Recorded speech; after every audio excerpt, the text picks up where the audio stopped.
Hello guys, welcome back to the shop.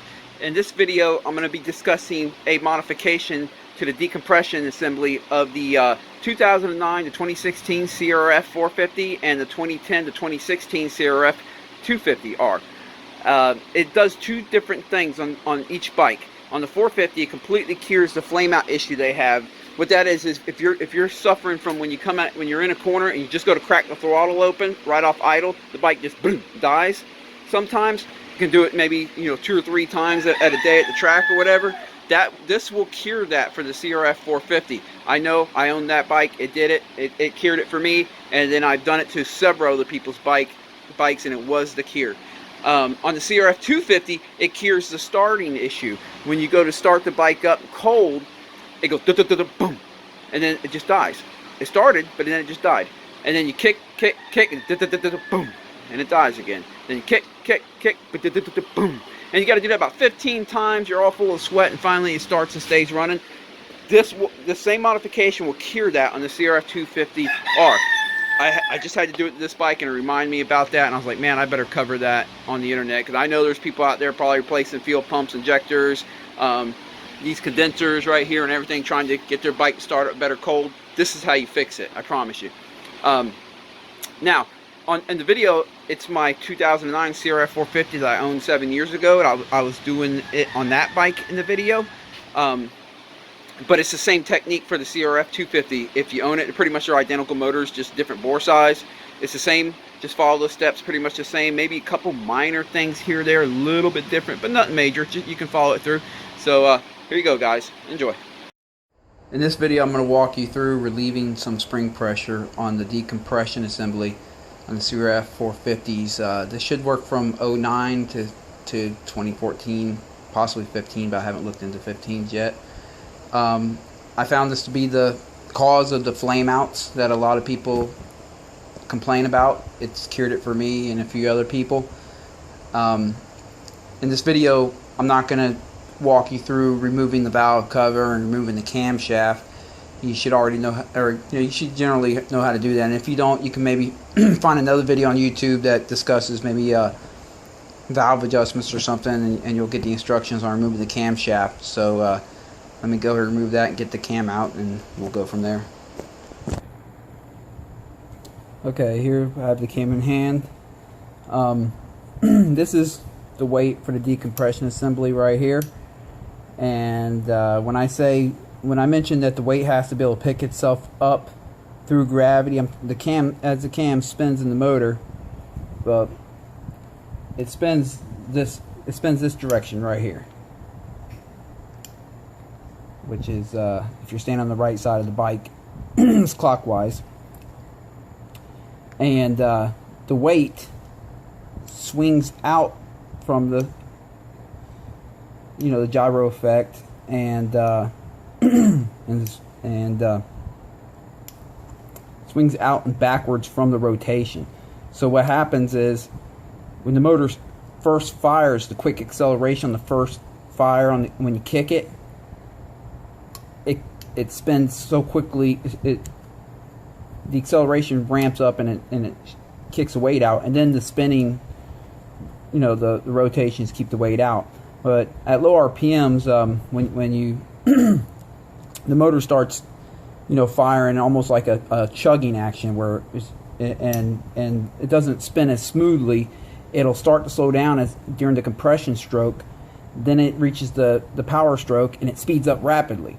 And then it does the exhaust stroke, the intake stroke, and then it goes back to the compression stroke, and it slows down for a split second. Well, during that slowdown, at low RPMs, the weight can have a tendency to get thrown forward when the cam starts slowing down. So what we're going to do is we're going to take a little bit of spring pressure off this, so it has less tendency to kick forward, because when that kicks forward, that's what causes a flame out. You'll see that it's capable of picking itself up against gravity pretty well. And actually, I already removed a little bit of spring pressure off this one. It was actually stronger than this stock. But what you're going to do is you want to remove the spring pressure where it can still pick itself up like this against gravity, but not as strong as it was stock. So to do that, once you have the cam out, you take the bearing off here. usually open the decompression right here. You can slide the bearing off.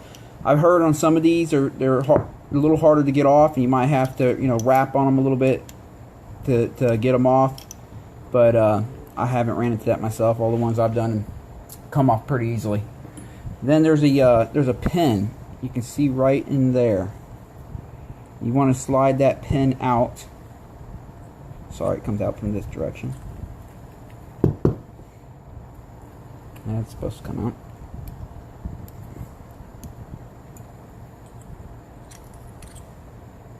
Maybe it needs something longer to stick in there. Let's see. Let me try magnet again.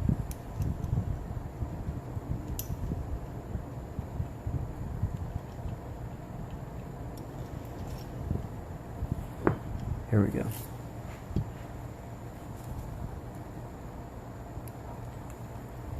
Yeah, there you go. You just find something to stick in there to pull it out. Once you pull that little pin out, you'll be able to slide the decompression assembly out. Now there's a plunger right here. That's what the decompression, when it opens and closes, it raises and lowers that plunger, as you can see right there. You don't want to lose that. As you slide it out, be careful with the spring. Just kind of slide it off with your finger, help it out a little bit. There you go. And I like to remove the plunger just so I don't pick up the cam a minute later and it goes flying off or whatever. There's a spring. You slide it off. Now I've had people ask me, how far do you bend the spring? Again, you bend it as much as you need to remove tension, but still leave a little bit of tension on so that the weight can still lift itself up and close itself under gravity. Now where you want to bend it at, you'll see that there's one end that's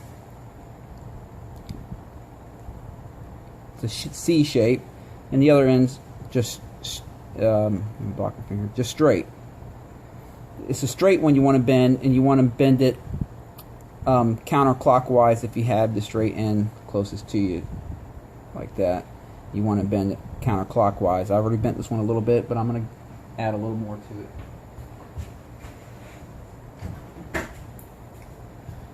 The really small springs, they're not hard to bend.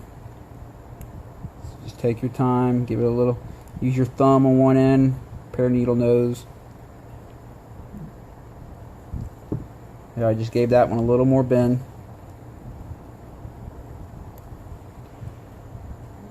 And then I'll reassemble it and see how that works out.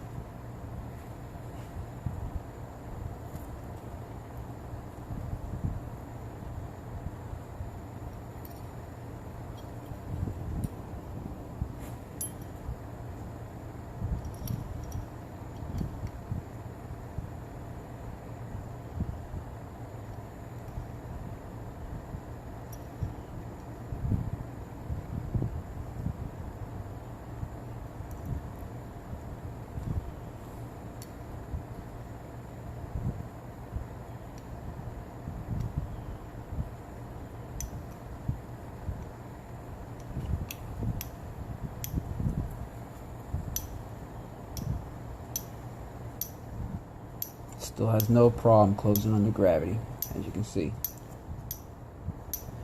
I'm actually going to remove a hair bit more real quick. Just take a second. I'll go ahead and pause this video for time's sake. Okay. Now, hold it. See how it comes up a little bit slower? It doesn't just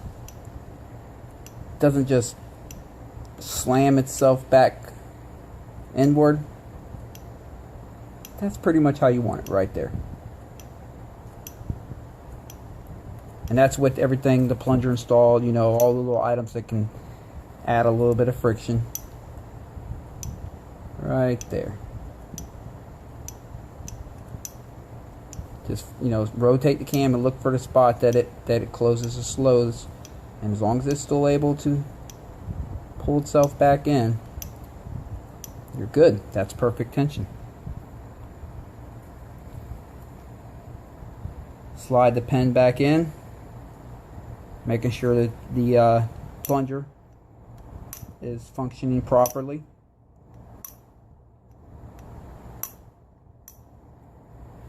pins back in. Open the weight so you can slide the, make sure you put the bearing on the proper direction. There she is. It's as simple as that. I'll go ahead and reinstall it on the bike, start her up, make sure everything's good. One more thing too. I found that if you adjust your exhaust valves on the looser end, meaning more clearance, it's more likely that the decompression can prematurely kick back on as the RPMs drop down low. So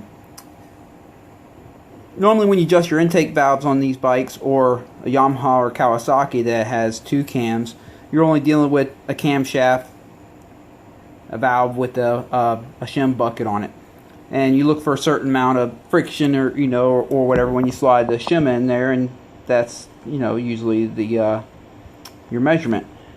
But on the exhaust valves of the CRF450s with the Unicam, you have a rocker arm system, and this rocker arm has a lot of little areas that it can it can move around a little bit and make readings kind of not as accurate. So what I've found is, since 11 thousandths for the exhaust is the spec, give or take 1 thousandths, I try to set it where, since 12 thousandths would be the loosest setting that is within specs, I try to make it where I can hardly get a 12 in there. I mean, I literally have to force it.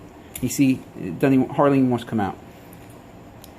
And however, when I slide the 10 thousandths, which is the tightest setting, it slides in and out pretty easily, but there's just a little, you see, there's just a little bit of friction. Just a little bit. And I found that to be a good setting. It applied that setting along with the decompression spring, and it should completely cure your flameouts. So I appreciate it. If you have any questions, let me know. I'll catch you guys later.